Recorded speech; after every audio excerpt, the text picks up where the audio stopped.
Ево, ова е училница во која што денес ќе зборуваме за што е тоа веб страница, веб сајт и веб прелистувачи. Оваа наставна единица е наменета за учениците од 6 оделение. Што ќе научиме од оваа наставна единица? Ќе научиме што е тоа веб страница, ќе научиме што е тоа веб сајт, ќе научиме исто така што е хиперлинк и хипертекст. Ќе знаеме што е домашна страница или homepage, ќе научиме што е URL адреса, кои се незините делови, ќе знаеме што е тоа хостирање, ќе научиме што се веб прелистувачи, кои се непознати веб прелистувачи и како да ги користиме нив. Па можеме да започнеме со што е тоа веб страница или веб пејдж. Веб страница е документ кој што е поставен за разгледување на интернет. Ние секојдневно отвараме најразлични веб страници со самото конектирање на интернет. Веб документите или веб страниците имаат наставка HTML или HTML. Веб страниците имаат содржина која што е комбинација од текстови, слики, звуци и видео. Сервисот за поставување и разгледување на веб страници на интернет е познат како www, што ни означува World Wide Web. Тоа ни е најшироко распространетата мрежа на интернет. Веб сајтот, за разлика од веб страниците, не е колекција која што содржи повеќе веб страници, кои што се исто така поставени на интернет. Веб страниците во веб сајтот се организирани во стебло од фолдери и подфолдери, што ни означува дека еден веб сајт не е колекција од повеќе веб страници. Почетна страница или homepage постои на секој сајт и тоа ни е првата страница од кога ќе го отвориме веб сајтот. Обично на оваа страница можете да најдете најразлични информации за тоа што се наоѓа на самиот сајт, слично како содржината на почетокот на една книга. Секоја веб страница или веб сајт е составен од своја URL адреса, која што треба да биде уникатна за самиот сајт. Пример како изгледа записот на некоја URL адреса можете да видите подолу на дадениве примери.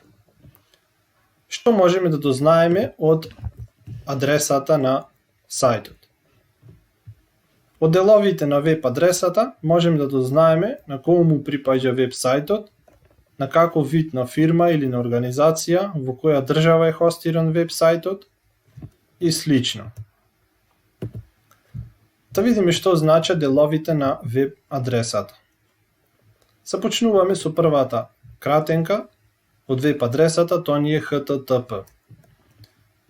Тоа представува кратенка за протокол или правило за размена и разгледување на веб страници на интернет. После оваа кратенка е www, што ни представува кратенка за името на веб серверот. После www кратенката ни следува името на веб сајтот, кој што си го одбира самиот креатор на веб сајтот. Исто така, тоа име треба да биде уникатно и да не биде зафатено од некој друг претходно. После името следува кратенката за типот на сајтот. Можеме да видиме тука дека постојат повеќе кратенки за типот на сајтот, како што е com, што ни означува комерцијален сајт, biz, бизнис сајт, net, ние за мрежни услуги, gov, за владени институции, org, невладени институции, edu, образовни институции и mil, воени институции. Од овие кратенки можеме да видиме за каков тип на сајт се работи. Можам тука да ви покажам еден пример, каде што нашата страна на училиштето има кратенката edu, која што ни означува образовна институција.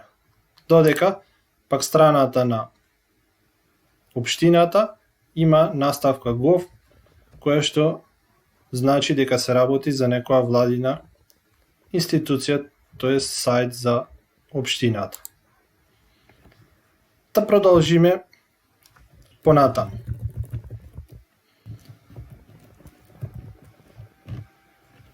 После кратенката на типот на сајтот и кратенката за државата.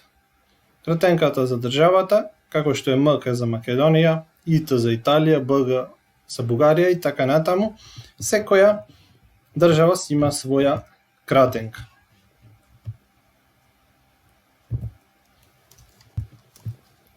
Што се тоа линкови и како ги препознаваме линковите во сајтот? За движење од една на друга страница, од еден веб-сајт или кон друг веб-сајт, се користат означени места од содржината на веб страниците кои се викаат линкови. Линковите може да бидат текстуални или графички. Текстуалните линкови може да бидат подвлечени зборови во боја различна од бојата на останатиот текст на веб страницата или текстови организирани во листи.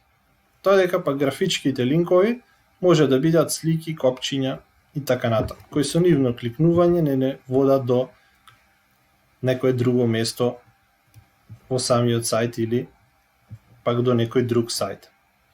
Линковите се препознават по тоа што се во различна боја од останатиот текст, се подвлечени или со курсорот го менува изгледот со поставување над нив. Например, стрелката се менува во рака со подигнат прст. Публикувањето и хостирање на веб-сајтот. Веб-сајт не е дело на веб-девелопери, односно на креирачи на веб-сајтови. Таквите луѓе користат посебни програми кои што се нарекуваат програмски јазици за да го направат сајтот.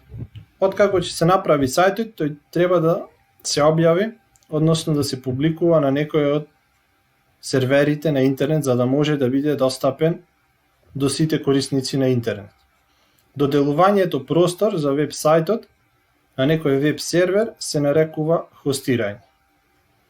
Што значи дека треба да имаме претходно закупено некој простор на интернет за да можеме да го хостираме нашиот сајт, за да може другите корисници да пристапат до него. Зошто во спротивно, додека ако не е ни хостиран сајтот, тој останува само во нашиот компјутер и имаме достапност само ние кон тој сајт. Веб прелистувачи. Да видиме што се веб прелистувачите. За да пристапиме на интернет и да отвориме некој веб сајт, потребно ние да имаме инсталирано во компјутерот веб прелистувач. Во спротивно нема да можеме да отвориме некој веб сајт. Веб прелистувачите ни се програми за отварање, разгледување и движење низ различни веб страници од веб сајтовите. Движењето или навигацијата низ различни веб страници на интернет популарно се нарекува сурфање на интернет. Кои се најпознатите веб прелистувачи? Доста од овие веб прелистувачи ви се познати, на некој начин само ќе се подсетиме. Како што е Google Chrome, Mozilla Firefox, Opera, Safari и Internet Explorer. Овие ни се најкористените веб прелистувачи. На еден компјутер може да има инсталирано неколку веб прелистувачи.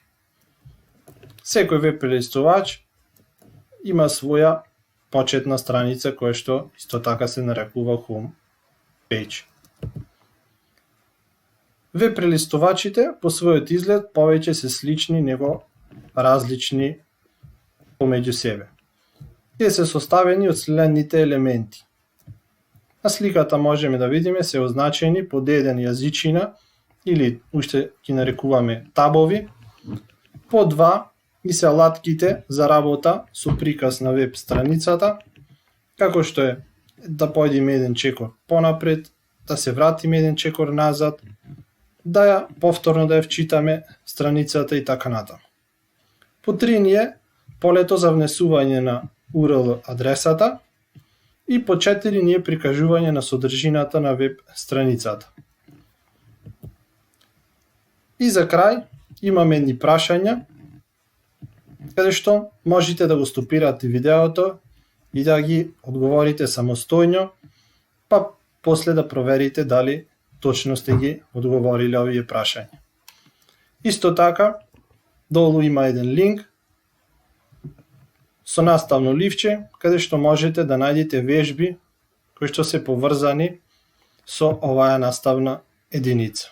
Исто така, вежбите можете да ги најдете на блогот на училиштето. Ако појдете во 6 оделение, интернет и веб страница и веб сајт. Ќе појдете на линкот за наставно ливче и ќе ви се отвори наставното ливче со дадени прашања кои што можете да ги одговорите со цел да го извежбате она што го учевме на денешниот час. Ова е се за ова онлайн видео. Лесно учење и